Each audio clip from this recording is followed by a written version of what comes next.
Hello, ഇന്ന് അമ്മാമ്മയുടെ ഒരു special ഡിഷായിട്ടാണ് ഞാൻ വന്നേക്കണേ. അതിന് വേണ്ടിയിട്ട് നമുക്ക് കേര അല്ലെങ്കിൽ ചൂര വേണം. മീൻ നല്ല രീതിയിൽ കഴുകിയെടുക്കാം. പിന്നെ നമുക്ക് പുളിയില വേണം, അത് നമ്മൾ വീട്ടിൽ നിന്ന് പറിച്ചാണ് കേട്ടോ. നല്ല കൂമ്പൊക്കെ എടുക്കാൻ ശ്രദ്ധിക്കുക. പിന്നെ വേണ്ടത് തേങ്ങ, പച്ചമുളക്, ഉപ്പ്, ചെറുതായിട്ട് അരിഞ്ഞ കേരയിൽ ഉപ്പ് തിരുമ്മി വയ്ക്കണം. ഇനി അരക്കൽ പ്രോസസ്സാണ്, അതൊക്കെ അമ്മാമ്മയുടെ ഇല. ആദ്യം പുളിയില ഇട്ട് ചമ്മന്തി പോലെ അരയ്ക്കണം.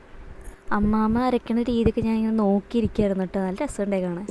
ഞങ്ങളുടെ അമ്മാവയ്ക്ക് ഈ ചമ്മന്തി ഉണ്ടെങ്കിൽ 2-3 ദിവസത്തേക്ക് വേറെ കറിയൊന്നും വേണം കേട്ടോ. അതുകൊണ്ട് ഞങ്ങൾക്ക് സുഖം, ഞങ്ങൾക്ക് പണിയെടുക്കാണ്ട് കഴിക്കാൻ പറ്റും. കണ്ട ഇതേപോലെ വെണ്ണ പോലെ അരയ്ക്കണം. ശേഷം പച്ചമുളകും ഉപ്പും കൂടി ചേർത്ത് നല്ല രീതിയിൽ അരയ്ക്കാം.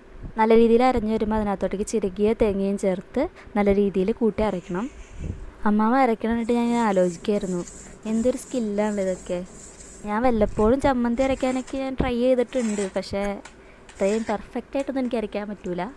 അതുമാത്രമല്ല, ഞാൻ ചമ്മന്തി അരച്ച് കഴിഞ്ഞാൽ എൻ്റെ അമ്മിക്കല്ലിന് ഫേഷ്യലിട്ട് പോലെ ഇരിക്കും. നല്ല രീതിയിൽ മിക്സ് ചെയ്ത് ഇതേപോലെ ചമ്മന്തി പോലെ ആക്കുക. ഇതിങ്ങനെ തന്നെ കഴിക്കാൻ നല്ല ടേസ്റ്റാണ്. അതിനുശേഷം അടുപ്പ് കത്തിച്ച് വാഴയില നന്നായിട്ട് വാട്ടിയെടുത്ത് മാറ്റി വയ്ക്കാം. ഇനി നേരത്തെ അരച്ച ചമ്മന്തിയുടെ മിക്സിലോട്ടേക്ക് നേരത്തെ തിരുമ്മി വച്ചിരിക്കുന്ന കേരയും കൂടി ആഡ് ചെയ്യാം. അതിലോട്ടേക്ക് ഇനി ആഡ് ചെയ്യേണ്ടത് നമ്മുടെ വെളിച്ചെണ്ണയാണ് കേട്ടോ. കുറച്ച് നല്ല വെളിച്ചെണ്ണയും കൂടി ആഡ് ചെയ്തിട്ട് നല്ല രീതിയിൽ മിക്സ് ചെയ്തെടുക്കാം.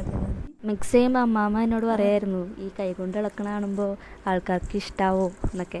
കുഴപ്പമുണ്ടാവില്ലല്ലോ അല്ലേ. നന്നായിട്ട് മിക്സ് ചെയ്തതിന് ശേഷം വാട്ടി വെച്ച വാഴയിലോട്ട് ഈ ചമ്മന്തിയുടെ മിക്സ് ആഡ് ചെയ്യണം.